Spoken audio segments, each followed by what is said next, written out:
The dust kicked up around Victoria Oakes's worn boots as she stood frozen in the middle of North Platte's Main Street, her cheeks burning with humiliation while the crowd's laughter echoed off the wooden storefronts like gunshots in the August heat of 1877.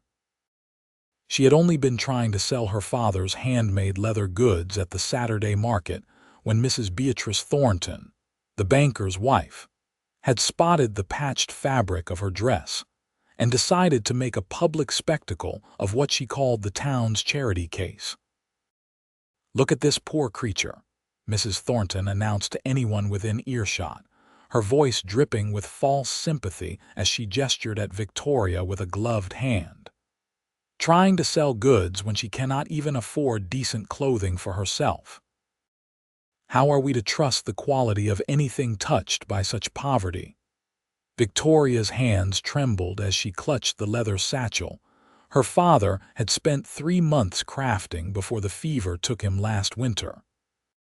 She wanted to defend herself, to explain that every stitch in her dress had been carefully mended, because she chose to honor her father's memory by continuing his work rather than accepting charity or remarrying quickly as the town expected.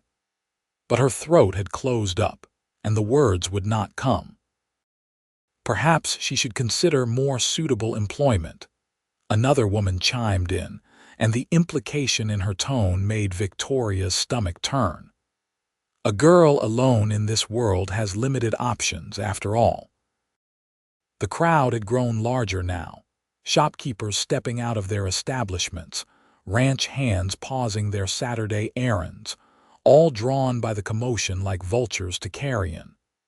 Some faces showed pity, others amusement, but none showed the courage to speak against Mrs. Thornton, whose husband held the mortgages on half the properties in town.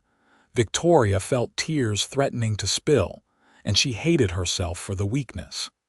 She had survived her mother's death in childbirth when she was only 7 years old. She had learned to cook, clean, and help her father with his leather work, while other girls her age were learning embroidery and piano. She had nursed her father through his final illness and buried him with her own savings. She was 22 years old and had never once asked this town for anything, yet here she stood, being mocked like a stray dog begging for scraps. "That's enough." The voice cut through the laughter like a blade through silk, low and steady and absolutely final. Victoria's eyes lifted from the dusty street to see a man stepping forward from the crowd, and the sea of people parted for him as naturally as water around stone. She had seen him before, of course. Everyone in North Platte knew Shane Yancey, though few could claim to know him well. He was a ranch hand who worked at the Double Bar Ranch about 10 miles outside town, coming into North Platte every few weeks for supplies. He was tall and lean, with dark hair that brushed his collar and eyes the color of creek water in shadow. He wore plain clothing, a work shirt and denim pants and a hat that had seen better days, but there was something in the way he carried himself that made Victoria's breath catch. Shane walked directly to Victoria's side, close enough that his shoulder nearly touched hers, and turned to face the crowd. The laughter had died completely now, replaced by an uncomfortable silence. Mrs. Thornton's smile faltered, but she rallied quickly. "Mr. Yancey, this is hardly your concern.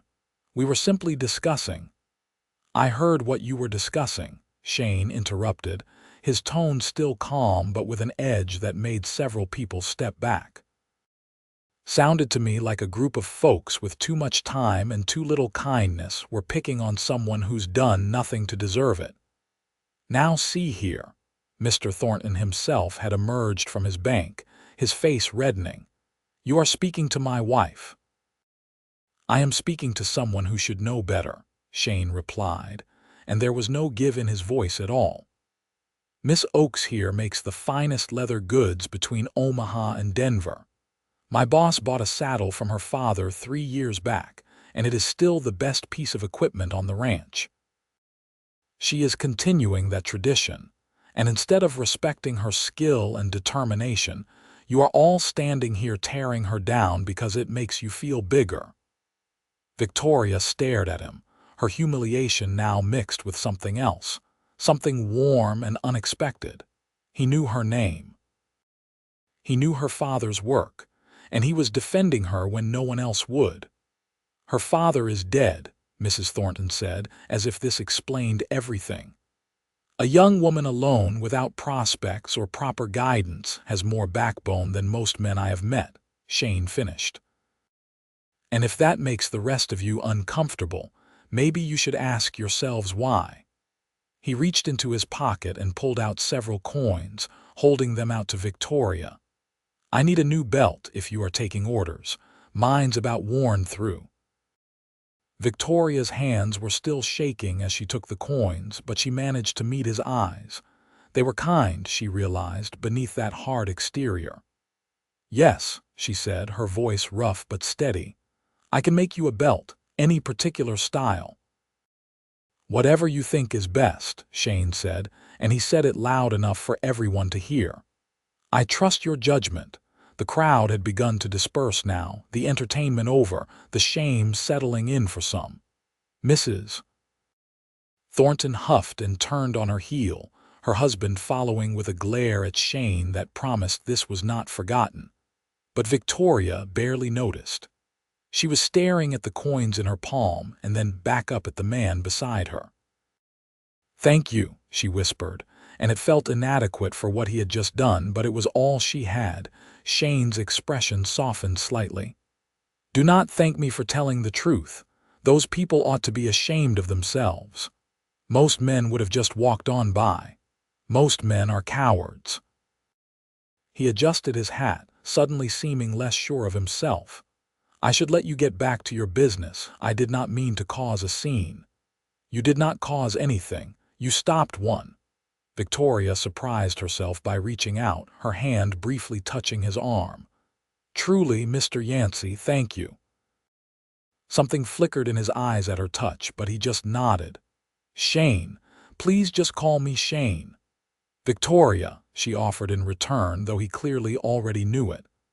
"I know," he said, and then he actually smiled, a quick flash that transformed his serious face into something almost boyish. "I will be back in town in 2 weeks for supplies. Will that be enough time for the belt?" "More than enough." He tipped his hat to her and walked away, and Victoria watched him go with her heart beating in a strange new rhythm. Around her, the market continued, and slowly people began to approach her table again, this time with more respect in their eyes and less pity. She made 3 sales that afternoon, more than she had expected, and with each transaction she felt a little more of her confidence returning. But as the sun began to set and she packed up her unsold goods, it was not the successful sales she was thinking about. It was the memory of Shane Yancey standing beside her, solid and unshakable, facing down the whole town for a woman he barely knew. Victoria walked back to the small cabin at the edge of town that had been her home for all 22 years of her life. It was humble, just 2 rooms and a workshop, but her father had built it with his own hands, and every board and nail held memories. She lit the oil lamp and spread her father's tools across the work table, selecting the finest leather she had for Shane's belt. She did not fool herself into thinking he actually needed a new belt. She had seen him in town before, had noticed him the way any unmarried woman might notice a handsome man, and his belt had looked perfectly serviceable. He had given her that order to restore her dignity, to show the town that her work had value. It was a kindness she would not forget. As her hands worked the leather, cutting and tooling with the skill her father had taught her, Victoria found her mind wandering.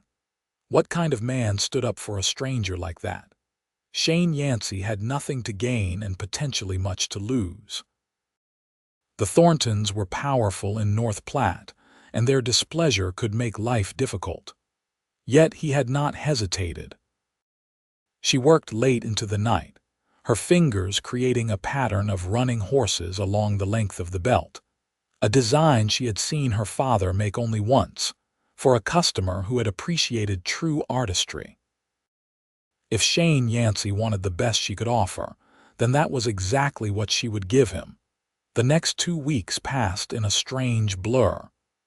Victoria continued her work, continued her Saturday visits to the market, and found that people treated her differently now. Some still avoided her, loyal to Mrs. Thornton, but others went out of their way to examine her goods, to make small purchases, to offer respectful nods. It was as if Shane's defense had given them permission to see her as something other than an object of pity. But it was not just the town's perception that had changed. Victoria found herself thinking about Shane at odd moments, wondering what he was doing out at the Double Bar Ranch, whether he thought about their encounter as much as she did. She told herself not to be foolish, that he had simply been a decent man doing the right thing, but her heart did not seem to care about logic. When the 2 weeks were up, Victoria rose before dawn on Saturday, taking extra care with her appearance. She washed her hair in the rain barrel and pinned it up carefully, wearing her second-best dress, the one without quite so many patches. She told herself it was just about making a good impression for business purposes, but she knew she was lying. The market was busy that morning, and Victoria set up her table in the same spot as always. She arranged her goods carefully, but Shane's completed belt she kept wrapped in cloth, separate from the rest. It was the finest work she had ever done, each detail perfect, and she found herself both eager and nervous for him to see it. He arrived just before noon, riding into town on a sturdy bay horse and dismounting with the easy grace of someone who had spent his life in the saddle. Victoria's breath caught as he walked toward her table, weaving through the crowd with purpose. "Miss Oakes," he said, touching the brim of his hat. "Victoria." "Shane." Her voice came out steadier than she felt. "I have your belt ready." She unwrapped the cloth carefully, revealing the tooled leather with its intricate horse pattern. Shane's eyes widened, and he reached out slowly, his calloused fingers tracing the design with surprising gentleness. "This is remarkable," he said quietly. "I have never seen work this fine." "Your father taught you well."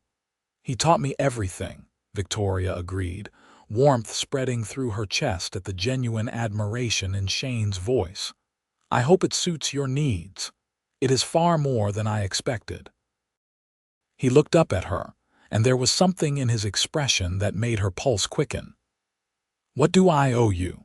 Victoria named a fair price, though it was well below what such detailed work deserved.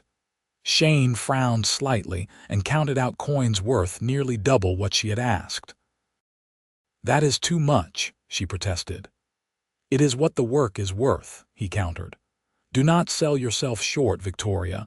This is art, not just a belt." She accepted the coins, their fingers brushing in the exchange, and the contact sent a spark up her arm that she felt all the way to her heart. Shane did not pull away immediately, and for a long moment they simply stood there, hands nearly touching, the noise of the market fading into background. "Would you have lunch with me?" Shane asked suddenly, the words coming out in a rush as if he had been working up the courage. "There is a restaurant down the street, nothing fancy, but the food is decent and I would like to talk with you. If you want to, I mean. If you are not too busy." Victoria smiled, unable to help herself. This confident man who had faced down the town's elite was nervous asking her to lunch, and the realization made her like him even more. "I would like that very much." They walked together down the street to a small restaurant called Maggie's Place, run by an older widow who served simple but hearty meals. Maggie herself showed them to a table by the window, her knowing smile suggesting she understood exactly what was happening here, and Victoria felt her cheeks warm. Shane ordered roast beef sandwiches and coffee for them both, and once Maggie had bustled away, he seemed at a loss for words. Victoria found it endearing, this glimpse of uncertainty in someone who had seemed so sure of himself 2 weeks ago. "How long have you worked at the Double Bar Ranch?" she asked, deciding to make it easier for him. "4 years now," Shane said, relaxing slightly. "I came up from Texas, looking for work and a fresh start. Mr. Patterson, who owns the ranch, he took a chance on me when I did not have much to recommend me besides a willingness to work hard." "Why did you need a fresh start?" The question was perhaps too personal, but Victoria found she wanted to know everything about this man. Shane was quiet for a moment, his fingers tracing patterns on the table. "I grew up on a small ranch near San Antonio. My parents died when I was 17, cholera outbreak. I tried to keep the place running, but I was young and I made mistakes. Lost the ranch to debts within 2 years. I drifted for a while after that, working odd jobs, trying to figure out who I was without the only home I had ever known." He met her eyes. "Coming here, starting over at the Double Bar, it gave me back my sense of purpose." Victoria felt a kinship settle into her bones, recognizing the pain of loss, the struggle to rebuild from nothing. "I understand that more than you might think. After my father died, everyone expected me to sell his tools, maybe take in laundry or sewing. But his leatherwork, it was his passion, and I had helped him with it for so many years that it felt like the only piece of him I had left. Continuing, it seemed like the only way to honor his memory." "That takes courage," Shane said softly. "Especially in a town like this, where people have very firm ideas about what a woman should or should not do. You took a risk too, standing up for me like that. The Thorntons are not people to make enemies of." Shane shrugged, but there was a hardness in his eyes. "I have dealt with bullies before. The only thing they understand is someone willing to stand up to them. Besides, I meant every word I said. Your work is exceptional and you deserve respect, not mockery." Maggie brought their food then, and they ate in comfortable silence for a few minutes. The sandwich was good, the beef tender and the bread fresh, but Victoria barely tasted it. She was too aware of Shane across from her, the way the sunlight from the window caught in his dark hair, the strength in his hands as he held his coffee cup. "Tell me about the Double Bar Ranch," she said. "What is it like out there?" Shane's face lit up as he talked about the ranch, the cattle drives, the wide open spaces, the satisfaction of hard work and good horses. He spoke about Mr. Patterson with genuine respect and affection, clearly considering his employer more of a mentor than a boss. He talked about the other ranch hands, the camaraderie and the occasional conflicts, the shared meals and long days under the endless Nebraska sky. Victoria found herself captivated, not just by what he was saying but by how he said it. Shane was thoughtful, choosing his words carefully, and there was a poet's soul hidden beneath that cowboy exterior. She shared her own stories in return, tales of her childhood, of learning leatherwork at her father's knee, of the quiet satisfaction she found in creating something beautiful and functional from raw materials. The lunch stretched into the afternoon, and neither of them seemed inclined to end it. They talked about books, discovering a shared love of adventure stories and poetry. They debated the merits of Nebraska weather compared to Texas heat. They found themselves laughing over silly things, the kind of easy laughter that came from genuine connection. Finally, as the sun began its descent toward the horizon, Shane walked Victoria back to her market table. Most of the other vendors had already packed up, and Victoria realized with a start that she had left her goods unattended for hours. But nothing had been disturbed, and she felt a rush of gratitude for the honest folks of North Platte, whatever their other flaws might be. "I should help you pack up," Shane offered, and together they carefully wrapped her leather goods and loaded them into the small cart she used to transport everything. "Thank you for lunch," Victoria said as they finished, "and for the conversation. I have not enjoyed an afternoon that much in a long time." "Neither have I." Shane hesitated, then took a small step closer. "Victoria, I know we have only just really met, but I would like to see you again, not just in passing in town, but properly. Would you allow me to call on you?" Victoria's heart soared, but she kept her voice steady. "I would like that very much." The smile that broke across Shane's face was like sunrise, bright and full of promise. "Next Saturday, then. I could come by in the afternoon after you are done at the market." "Next Saturday," Victoria agreed, and the week ahead suddenly seemed impossibly long. Shane helped her pull the cart to her cabin, refusing to let her manage it alone, and when they reached her door, he tipped his hat once more. "Until Saturday, Victoria." "Until Saturday, Shane." She watched him ride away, sitting tall in his saddle, and allowed herself a moment of pure happiness before going inside. The cabin felt different somehow, less lonely, filled with the potential of something new and wonderful. That night, as Victoria lay in her narrow bed, she thought about the strange turns life could take. 2 weeks ago she had been standing in the street, humiliated and alone. Now she had a man who saw her worth, who wanted to know her better, who made her heart race with nothing more than a smile. It felt too good to be true, and yet it was real as the leather she worked and the calluses on her hands. The week that followed was both endless and too quick. Victoria threw herself into her work, creating new pieces for the market, her hands guided by a creative energy she had not felt in months. She found herself singing while she worked, old songs her mother had taught her, and the cabin seemed less like a shrine to loss and more like a home again. Saturday morning dawned clear and bright, and Victoria was up with the sun, preparing for the market with more care than usual.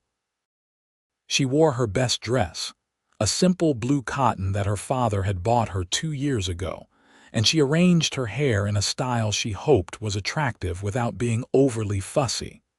The market day went well, with several sales and more respectful interactions.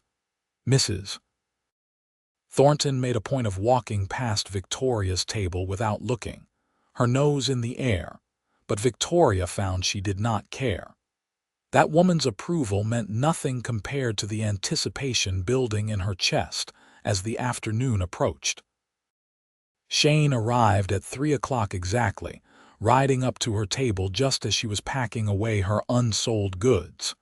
He was wearing a clean shirt and his new belt, and Victoria felt a flush of pleasure seeing her work displayed so proudly.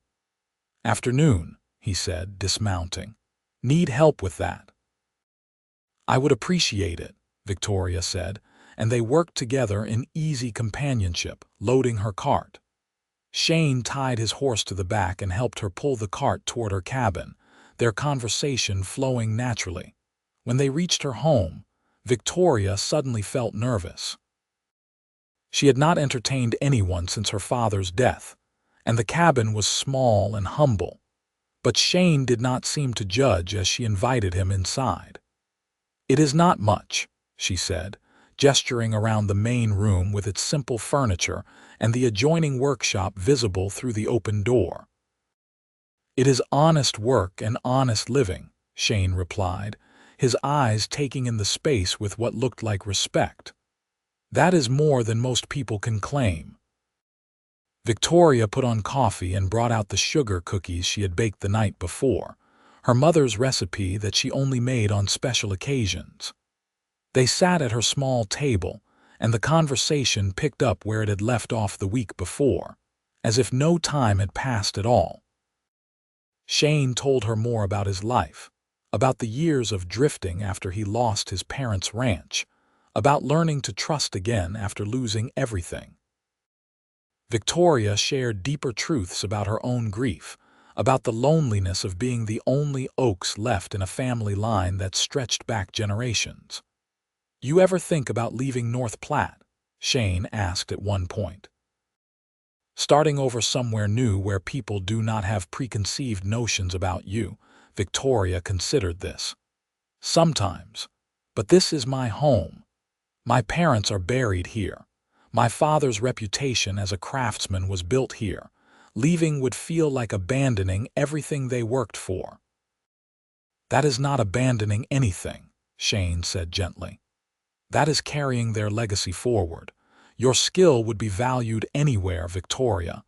You do not owe this town your whole life just because it is where you were born." His words stirred something in her, a possibility she had not allowed herself to consider. But before she could respond, there was a sharp knock at the door. Victoria opened it to find Mr. Thornton standing on her small porch, his face red and his eyes angry. Behind him, visible in the growing dusk, were two other men Victoria recognized as ranch hands who worked for various spreads around North Platte. "Miss Oaks," Thornton said, his voice cold, "I need to speak with Mr. Yancey. Now." Shane had stood when the door opened, and he moved to stand beside Victoria, his body language protective without being aggressive. "You can speak in front of Miss Oaks. Whatever you have to say to me, she can hear it." Thornton's jaw tightened. "Very well. I have spoken with several business owners in town, and we have agreed that your continued presence in North Platte is unwelcome. You have caused disruption and disrespect toward established families. We suggest you conduct your business elsewhere in the future." Victoria felt ice flood her veins. "You cannot ban someone from town just because they stood up to your wife's cruelty." "I can refuse service to anyone I choose," Thornton shot back, "and I have convinced others to do the same. Mr. Yancey will find that his money is no good at most establishments in North Platte from this day forward." "Mr. Patterson will have something to say about that," Shane said, his voice level despite the threat. "The Double Bar Ranch does significant business in this town. Patterson is a reasonable man. I am sure we can come to an understanding that does not require his ranch hands to suffer for his stubbornness." Thornton's smile was ugly. "Unless, of course, Mr. Patterson wants to see his credit at my bank become less favorable." It was a clear threat, and a powerful one. The bank held mortgages and loans for nearly every business and ranch in the county. Victoria felt fury rise in her chest, hot and righteous. "You are a small, petty man," she said, her voice shaking but firm. "Punishing someone for basic decency because your pride was hurt. Shane was right about you, and everyone in this town knows it, even if they are too afraid to say so." Thornton turned his cold gaze on her. "And you would do well to remember your place, Miss Oaks. A woman alone in your position cannot afford to make enemies. Perhaps you should consider that before you continue associating with troublemakers." "Get off my property," Victoria said, surprising herself with the steel in her voice. "Now." Thornton stepped back, his face darkening further. "You will both regret this."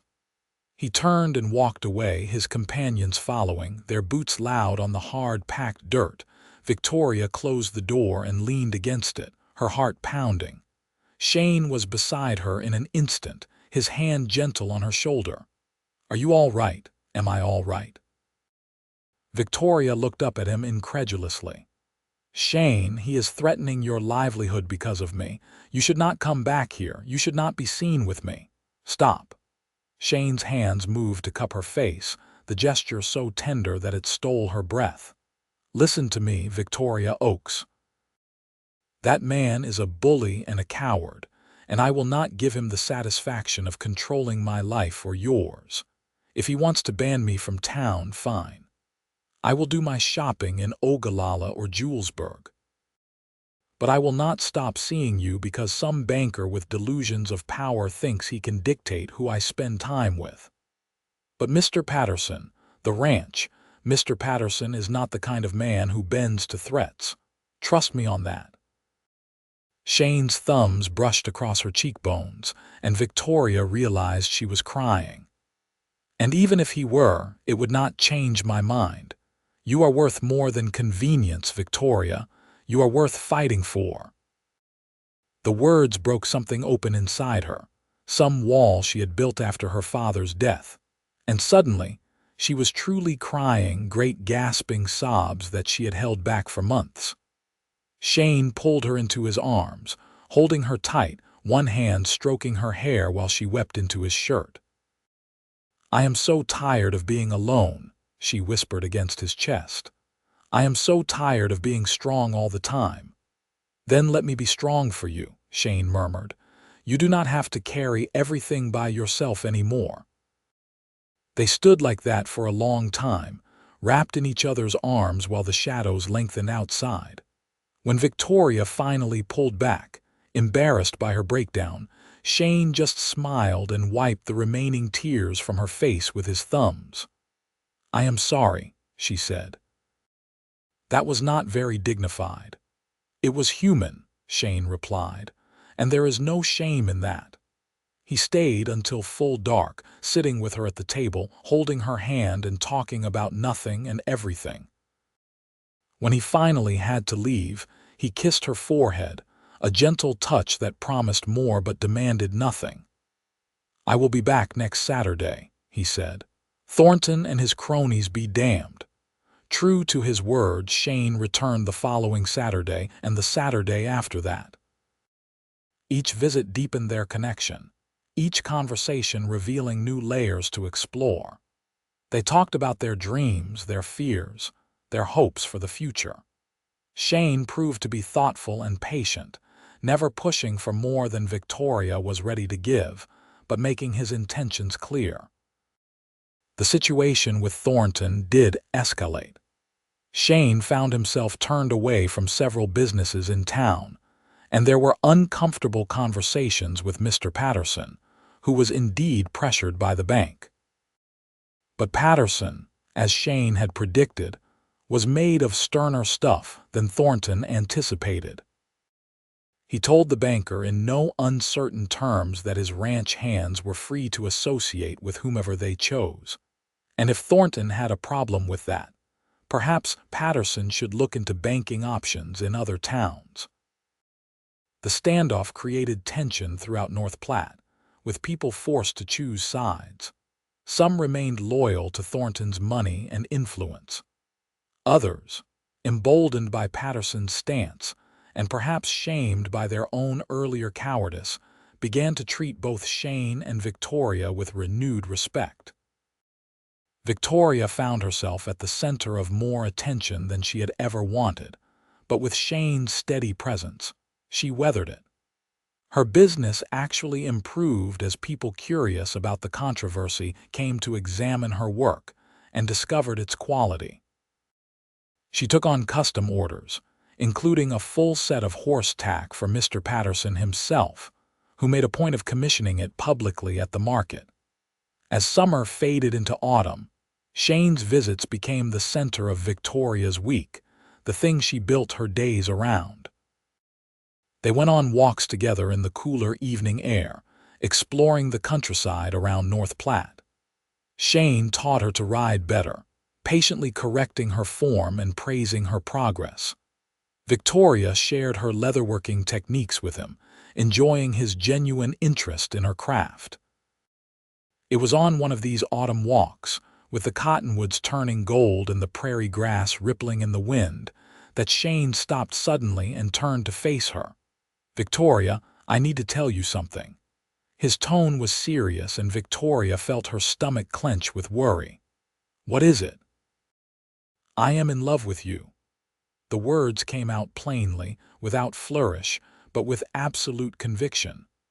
"I have been falling in love with you since that first day in the market, and I cannot keep it to myself anymore. I know we have only been courting for a few months, and I know your life here is complicated, but I needed you to know how I feel." Victoria's heart felt too big for her chest. swelling with emotion so strong it was almost painful. "Shane, you do not have to say anything back," he continued quickly. "I just needed you to know. I needed you to understand that this is not casual for me, that you are not just some passing fancy. You are everything I did not know I was looking for." "Shane, stop talking." Victoria stepped closer, reaching up to touch his face. "I love you too. I think I have loved you since you stood beside me in that street and refused to let them break me. You gave me back my courage, and somehow you also gave me your heart. And I do not know what I did to deserve either of those things, but I am not fool enough to question it." The smile that spread across Shane's face was brilliant, and then he was kissing her, his lips gentle but insistent against hers. It was Victoria's first real kiss, and it was everything she had imagined and more, warm and sweet and full of promise. She kissed him back, pouring all her feelings into the contact, and felt his arms tighten around her. When they finally broke apart, both breathing hard, Shane rested his forehead against hers. "Marry me." "What?" Victoria pulled back, startled. "Marry me," Shane repeated, his hands cupping her face. "I know it is fast, and I know we are still figuring things out, but I am certain about this, Victoria. I am certain about you. I want to build a life with you. I want to wake up beside you every morning and fall asleep with you every night. I want to support your dreams and share your burdens. Marry me." Victoria's mind was spinning, but her heart knew the answer instantly. "Yes, yes." Shane's eyes widened as if he had not quite believed she would agree. "Yes, I will marry you, Shane Yancey." Victoria laughed, the sound bubbling up from pure joy. "I will absolutely marry you." Shane whooped and picked her up, spinning her around until they were both dizzy and laughing. When he set her down, he kissed her again, deeper this time, and Victoria felt the last pieces of her guarded heart surrender completely. They walked back to town hand in hand, making plans in excited bursts. Shane wanted to talk to Mr. Patterson about building a small house on a corner of the Double Bar Ranch land, a place they could call their own. Victoria would continue her leather work, perhaps expanding now that she would have Shane's support and Patterson's patronage. They talked about a small wedding, just close friends and people who truly mattered, no need for the social performance that North Platte would expect. When they reached Victoria's cabin, Shane kissed her goodnight with obvious reluctance. "I will talk to Mr. Patterson tomorrow. We will figure out the details, but Victoria, we will make this work. I promise you that." "I know we will," Victoria said, and she meant it. The next few weeks were a whirlwind of activity. Shane did speak with Mr. Patterson, who proved enthusiastic about the match and generous in his support. He offered Shane a piece of land on the eastern edge of the ranch, near a small creek, perfect for building a home. He also offered to help with the construction, rallying some of the other ranch hands to assist. Victoria threw herself into preparing, sewing new curtains and bedding, planning how to set up her workshop in the new location. The other ranch hands' wives reached out to her, welcoming her into their community with a warmth that North Platte had never shown. It was a revelation to Victoria, realizing that there was a whole world beyond the town's boundaries, people who judged based on character rather than social standing. The wedding was set for early November, before the worst of winter could set in. Victoria made her own dress, a simple but elegant design in cream-colored fabric that Shane's wages helped purchase. She wore her mother's pearl earrings, the only jewelry she owned, and carried a bouquet of late-blooming prairie flowers. The ceremony took place at the small church in North Platte, officiated by Pastor Williams, who had always been kind to Victoria. Mr. Patterson stood up with Shane, and one of the ranch hands' wives, a warm woman named Clara, stood with Victoria.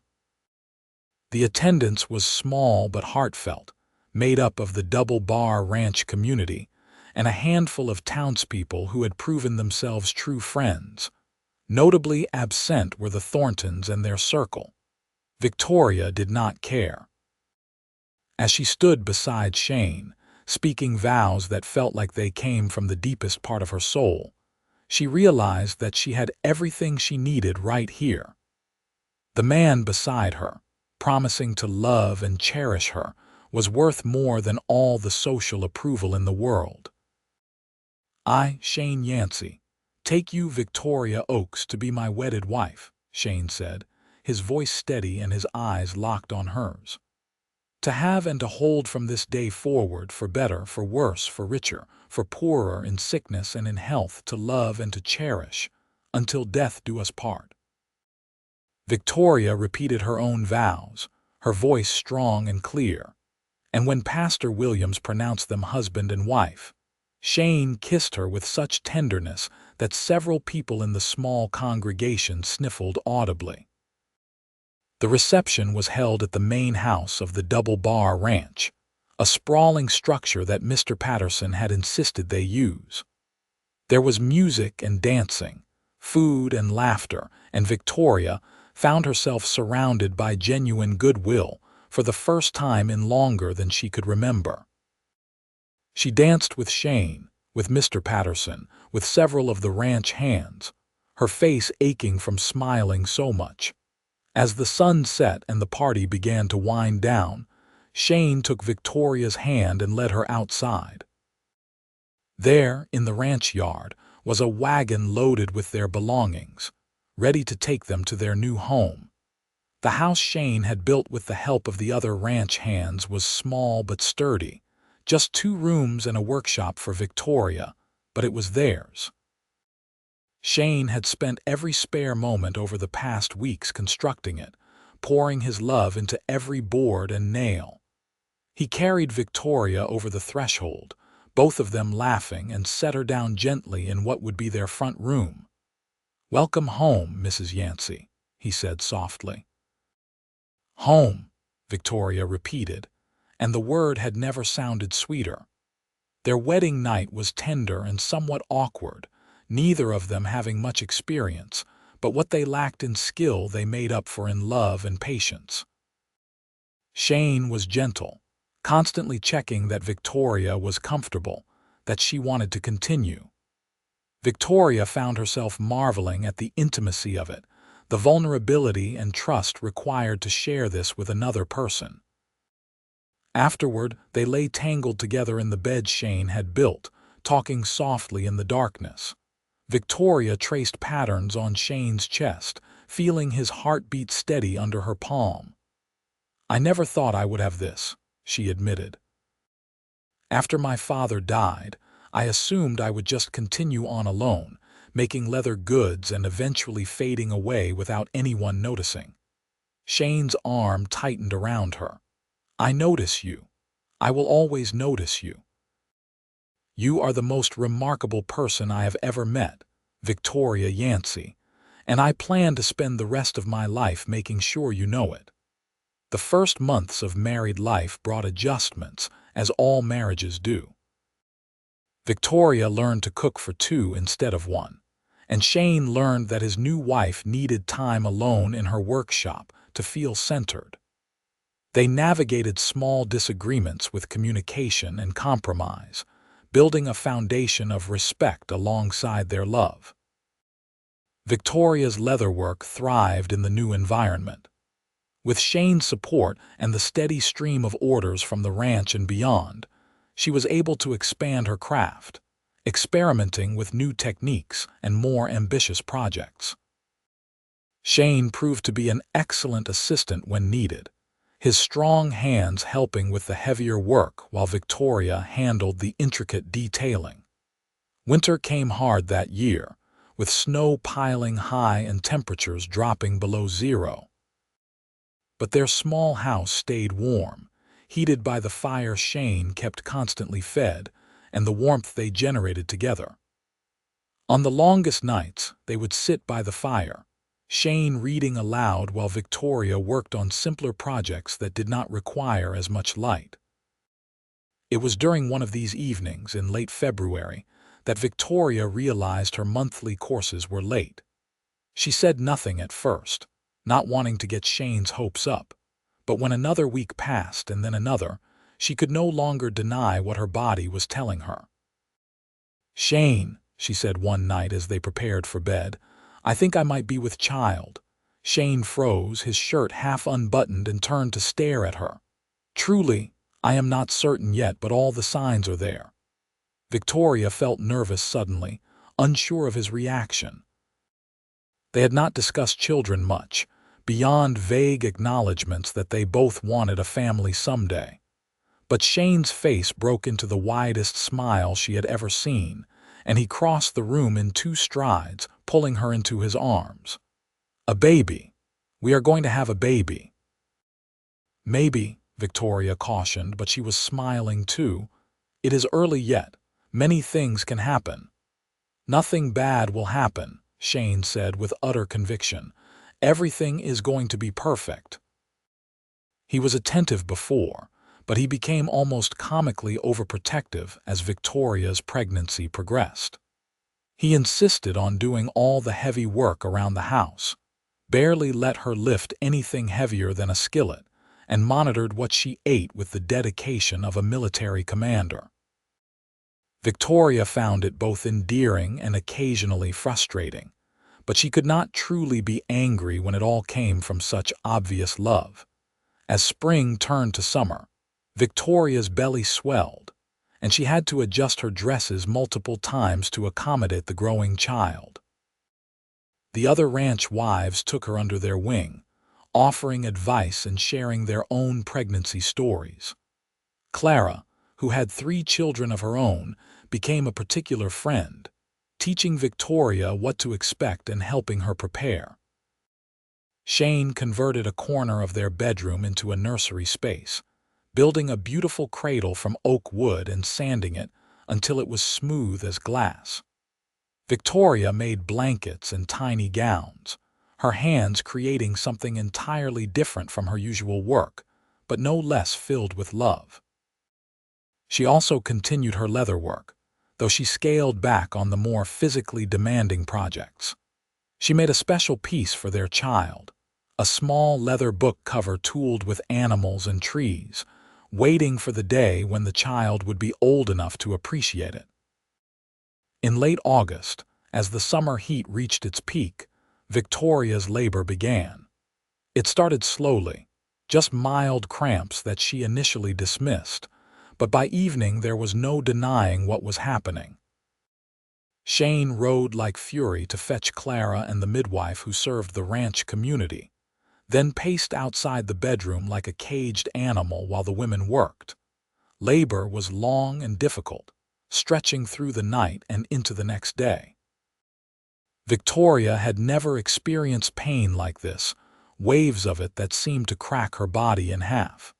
But Clara held her hand and the midwife coached her breathing, and she endured because there was no other choice.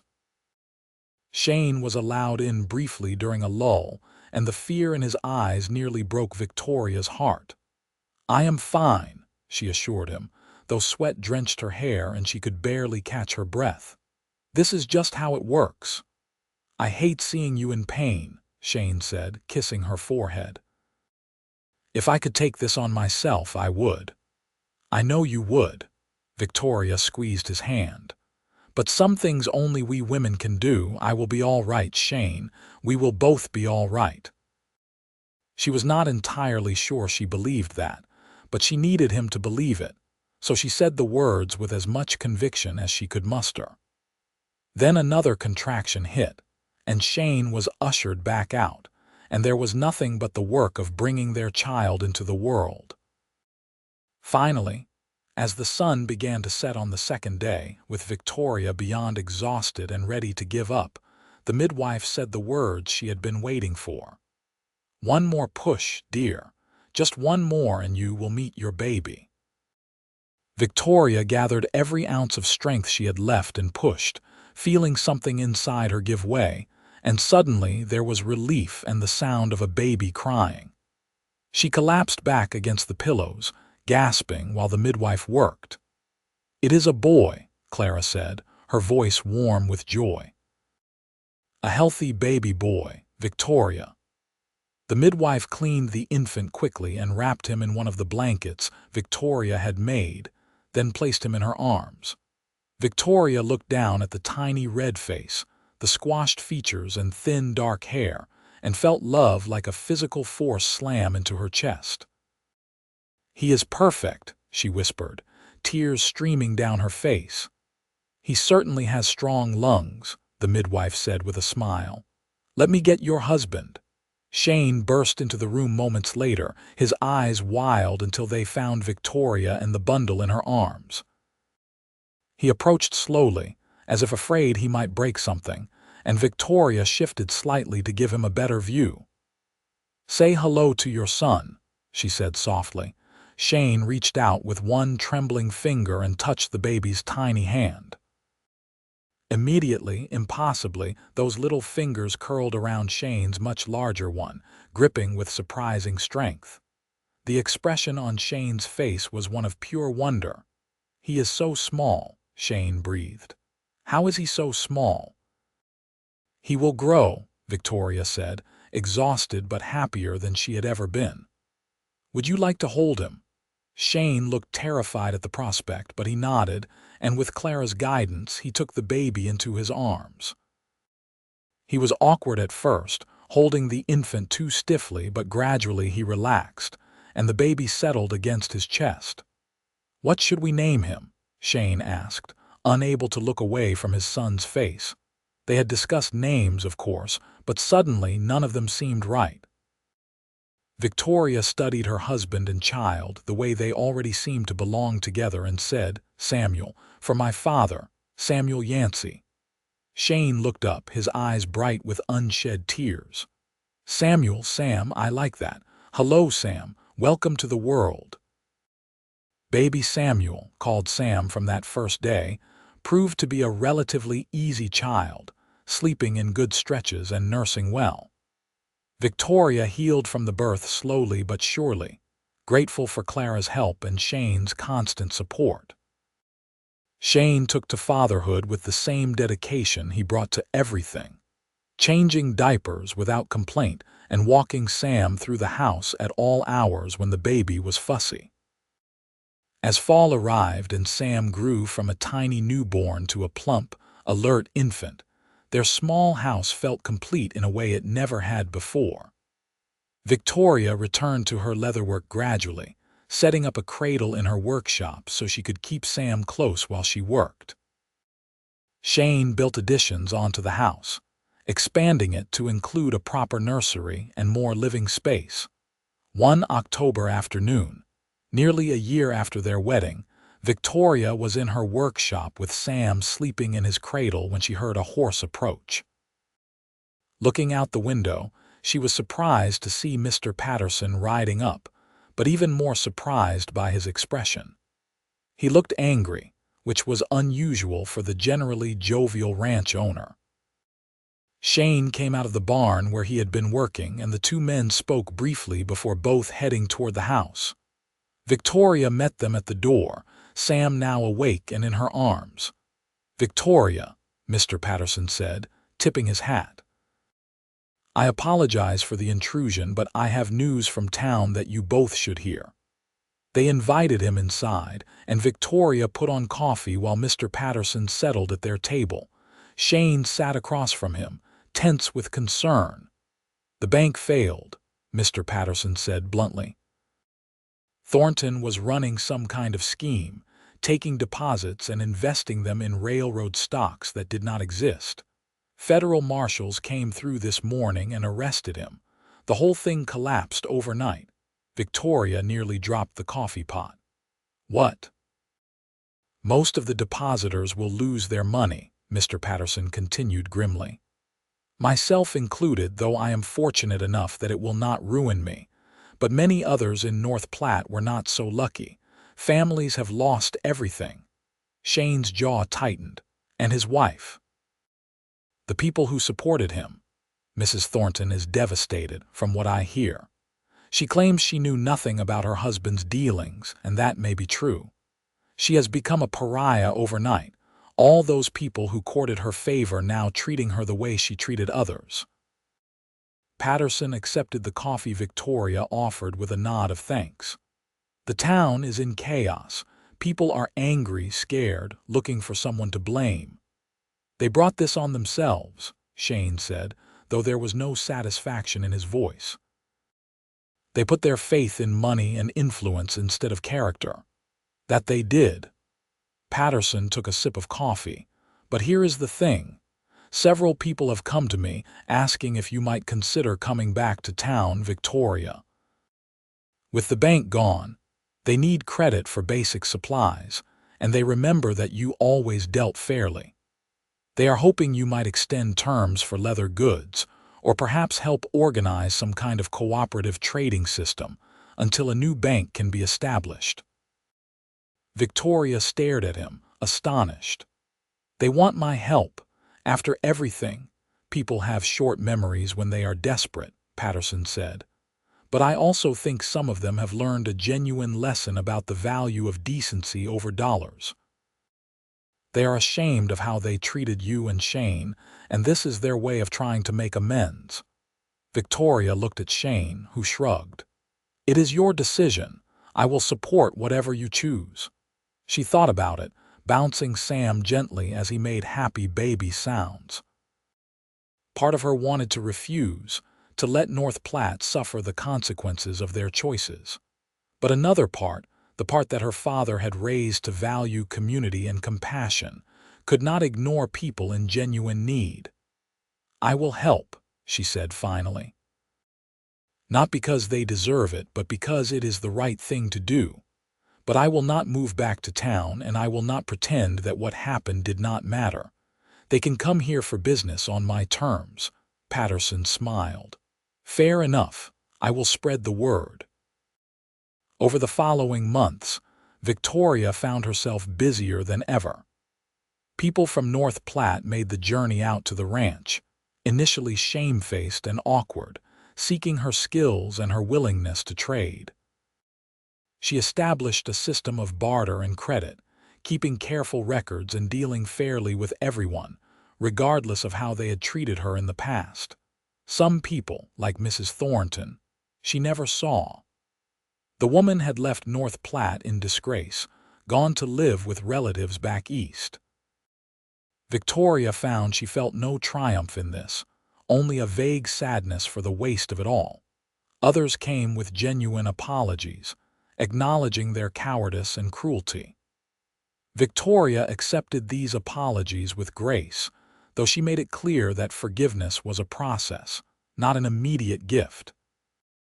Shane was less forgiving, maintaining a polite but distant relationship with most of the townspeople, though he never interfered with Victoria's decisions. As Sam grew into a toddler, taking his first steps and speaking his first words, their lives settled into a comfortable rhythm. The Double Bar Ranch prospered, and Shane was promoted to foreman, a position that came with more responsibility but also more autonomy and better pay. Victoria's leatherwork business expanded beyond anything her father could have imagined, with orders coming from across Nebraska and even into neighboring states. They talked about having more children, and Victoria found herself pregnant again when Sam was 2 years old. This pregnancy was easier than the first, perhaps because she knew what to expect. And in the spring, she delivered a healthy baby girl they named Rose, after Shane's mother. Rose was different from Sam from the start, more demanding and temperamental, but she had her father's eyes and her mother's determination. Sam was fascinated by his baby sister, wanting to help with everything, and Victoria often found herself supervising her son's enthusiastic but clumsy attempts to care for Rose. Their small house had grown over the years, expanded and improved until it was a proper home, with 3 bedrooms and Victoria's workshop attached as a separate building. Shane had proven to be a talented carpenter, and the furniture he built filled their rooms with warmth and beauty. On their 5th wedding anniversary, Shane surprised Victoria by arranging for Clara to watch the children overnight. He took Victoria into North Platte, which had slowly rebuilt itself in the years since the bank collapse, to the nicest restaurant that had opened in the former bank building, of all places. They ate a fine meal and talked about everything and nothing, the ease between them that came from years of partnership and deep love.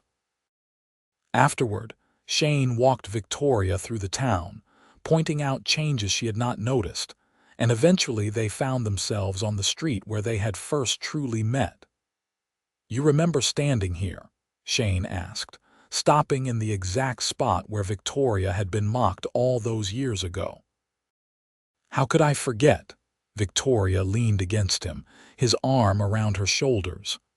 "I thought my life was over that day. I thought I had nothing left to lose."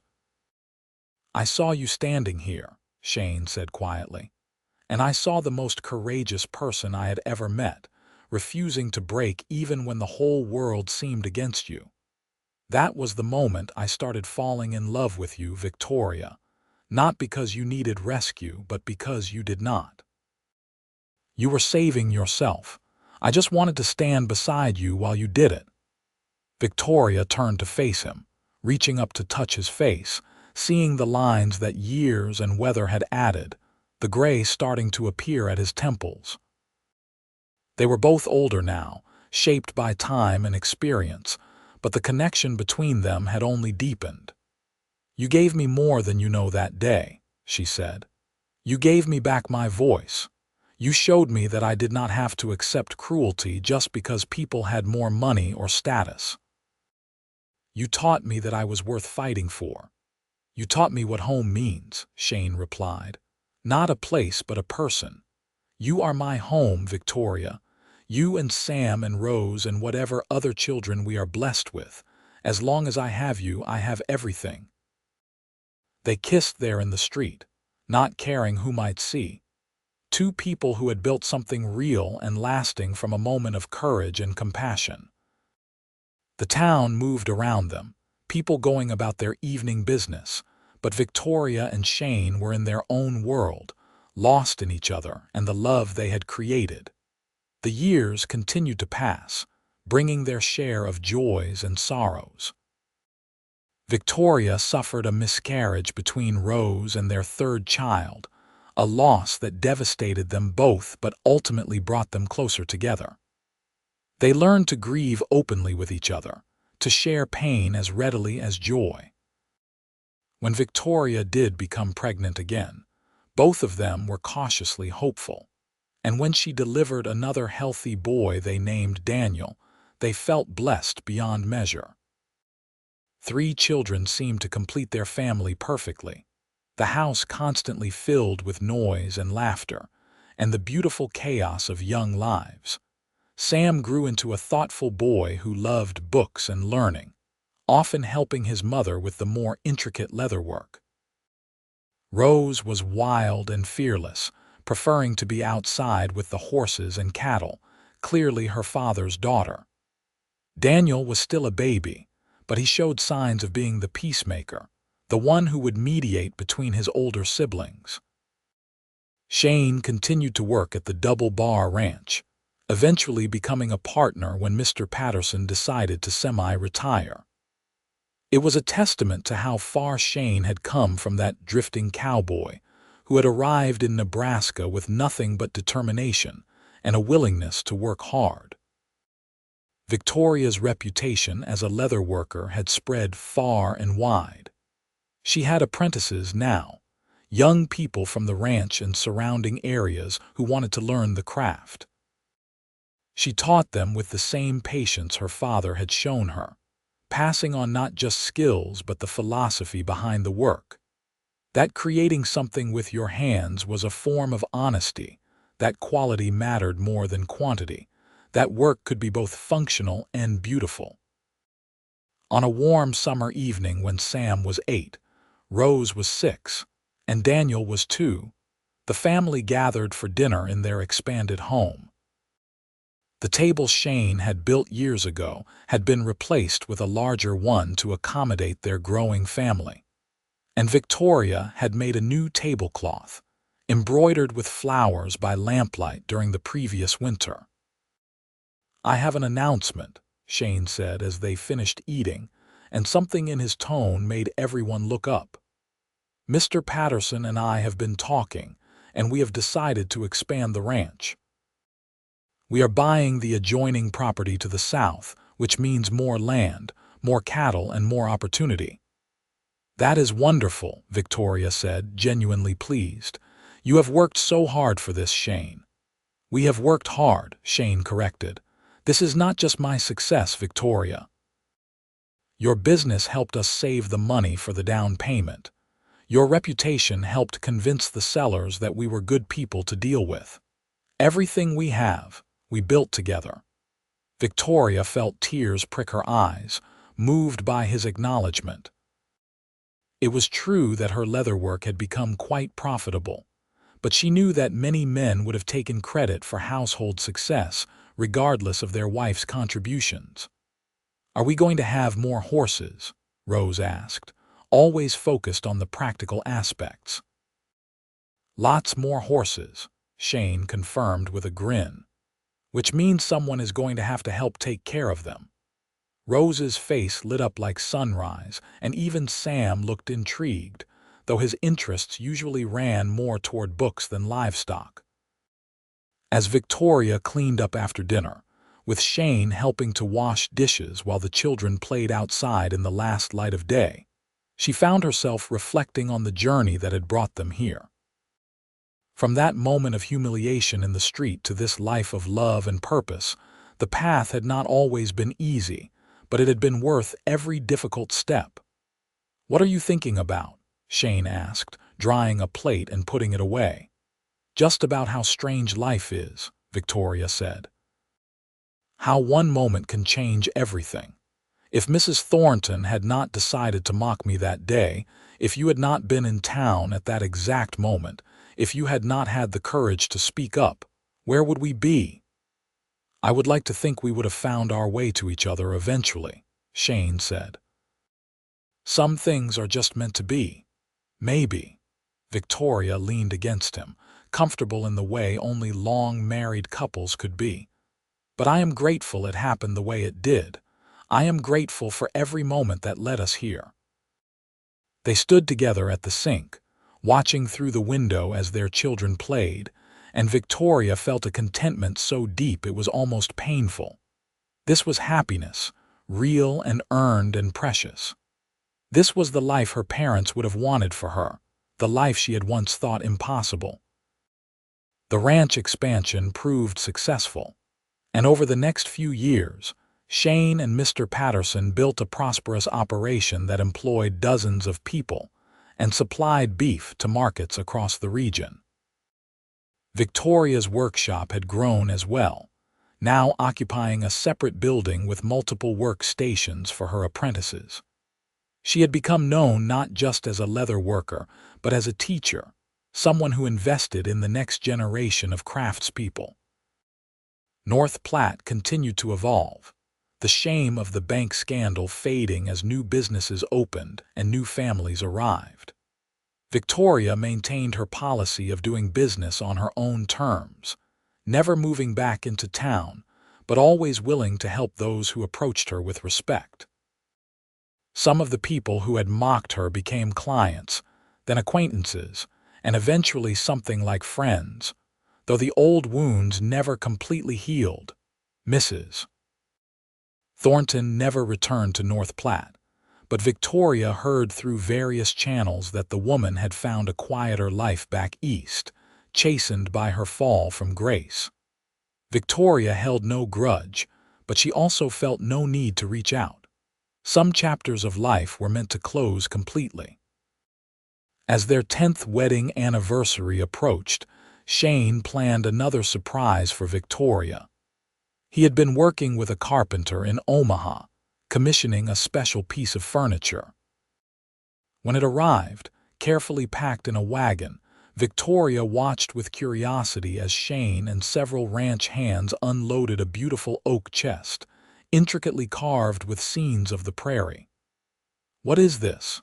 she asked as they brought it into the house. "Open it," Shane said, his eyes twinkling with barely contained excitement. Victoria lifted the lid and found the chest lined with soft felt. Inside was a complete set of leatherworking tools, the finest she had ever seen, each piece crafted specifically for her hands, with her name engraved on the handles. "Shane," she breathed, lifting out a knife that balanced perfectly, the blade sharp enough to catch the light. "These must have cost a fortune." "You are worth a fortune," Shane replied simply. "You have spent 10 years creating beauty with tools that were worn when your father passed them to you. You deserve the best, Victoria. You have always deserved the best." Victoria set down the knife and turned to him, wrapping her arms around his neck. "I have the best. I have you and our children and this life we built. I do not need fancy tools to be happy." "I know you do not need them," Shane said, his hands resting on her waist. "But wanting to give you beautiful things is not about need. It is about joy. I find joy in seeing your face light up.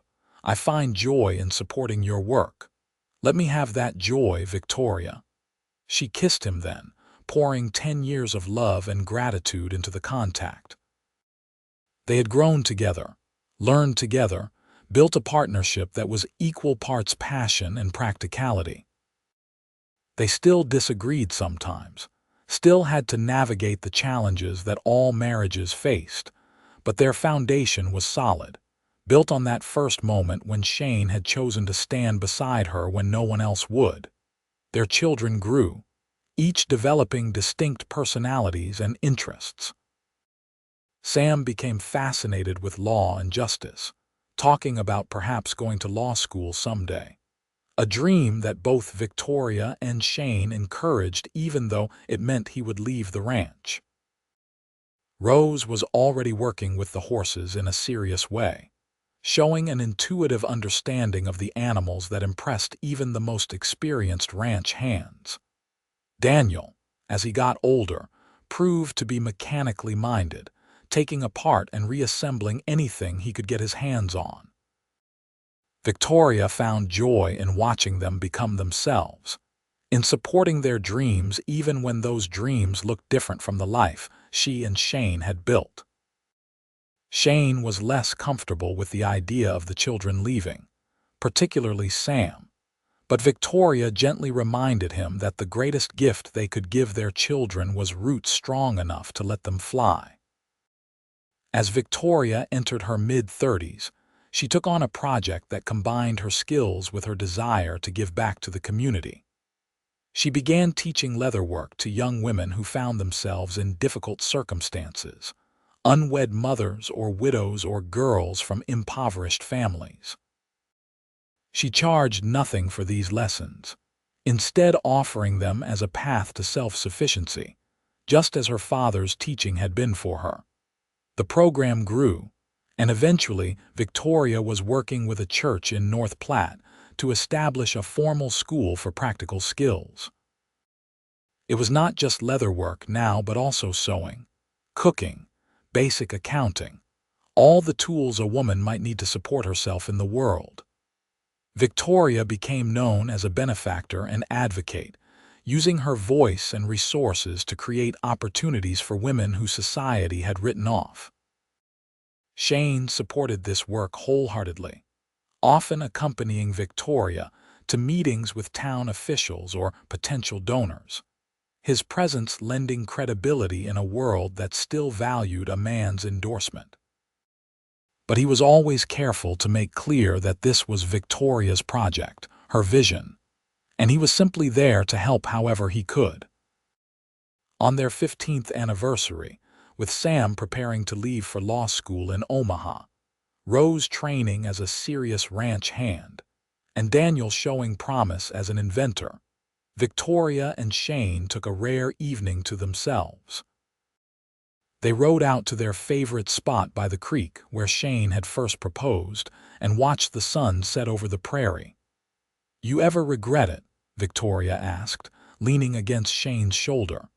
"Staying with me despite all the trouble it caused. You could have had an easier life." Shane was quiet for a moment, then he shifted to look at her directly. "Victoria Yancey, you listen to me. There has not been a single day in the last 15 years when I woke up and regretted choosing you. Not one. Yes, we faced obstacles. Yes, there were people who made things difficult. But every challenge we overcame just proved that we were right to trust in what we built together. You are not a burden or a complication. You are my partner, my love, my best friend.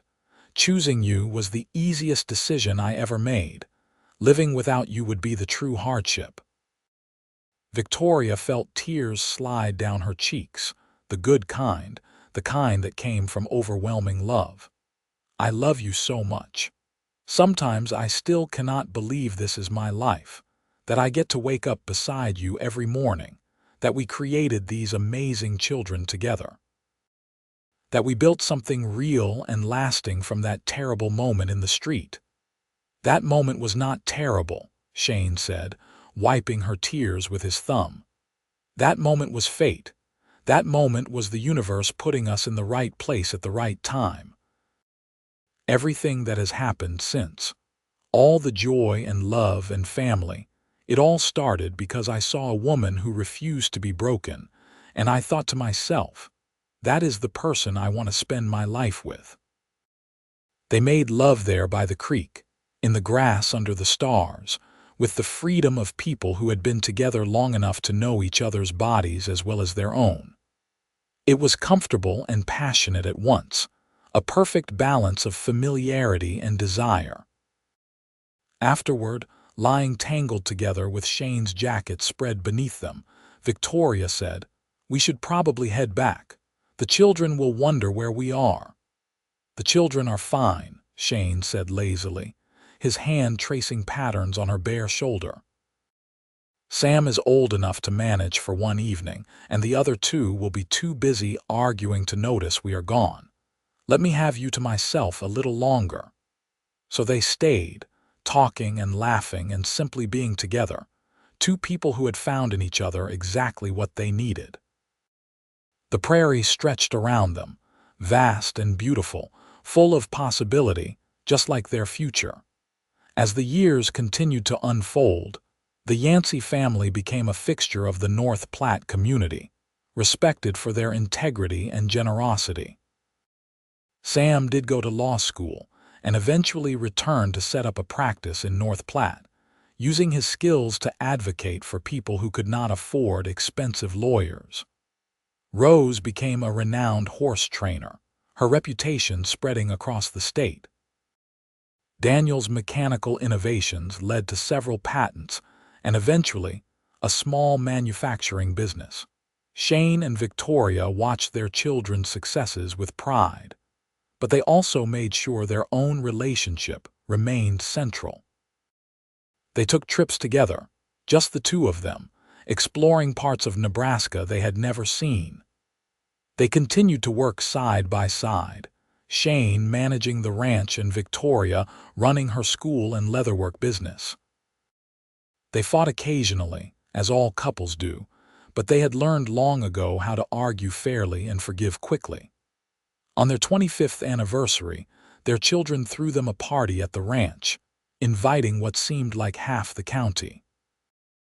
Mr. Patterson gave a speech about how Shane had become like a son to him, and how Victoria's kindness had changed North Platte for the better. Several of Victoria's former students spoke about how her teaching had given them the skills to support themselves and their families.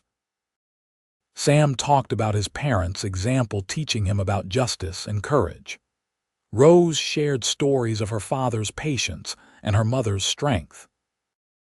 Daniel, now a young man himself, spoke about growing up watching his parents love each other, and how that had shown him what to look for in his own future. Victoria cried through most of it, overwhelmed by the love in that room, by the life they had built from such humble and difficult beginnings. When it was her turn to speak, she could barely get the words out. 25 years ago, she managed, I was standing in the middle of a street, being mocked and humiliated, and I thought that was what my life would always be. Small and lonely and full of shame. Then Shane stood beside me, and everything changed. He did not just defend me that day. He showed me that I was worth defending. He taught me that courage was not the absence of fear but the willingness to act despite it. Every good thing in my life since that moment exists because one man decided to do the right thing when it would have been easier to walk away. Shane Yancey, you are the best man I have ever known, and I thank God every day that you saw something in me worth fighting for. Shane stood and pulled her into his arms, and the room erupted in applause. They danced that night, moving slowly to music played by a small band, surrounded by family and friends, and Victoria thought about how miraculous life could be. How a single choice, a single moment of courage could ripple outward to touch so many lives. As they entered their 60s, Shane and Victoria began to slow down, not from lack of energy but from a conscious choice to savor life's simple pleasures. They handed over much of the daily ranch management to Rose and her husband, a good man she had married at 23. Sam had his own family now, 3 children who called Victoria and Shane Grandma and Grandpa with enthusiastic voices. Daniel had moved to Denver for his business but visited regularly with his wife. Victoria still taught at her school, though less frequently, preferring to mentor the teachers she had trained rather than taking on students directly. Shane still rode out most mornings to check on the ranch, but he came home earlier now, spending afternoons with Victoria in her workshop, or simply sitting together on the porch they had built onto their house. They had been married for 33 years when Shane had a heart episode, a frightening day when he collapsed while working and Victoria thought she might lose him. But he recovered, though the doctor warned that his heart was weak and he needed to take things easier. The scare shook them both, forcing them to confront mortality in a way they had avoided before. They began to talk about what they wanted for their final years, how they wanted to be remembered, what they still hoped to accomplish.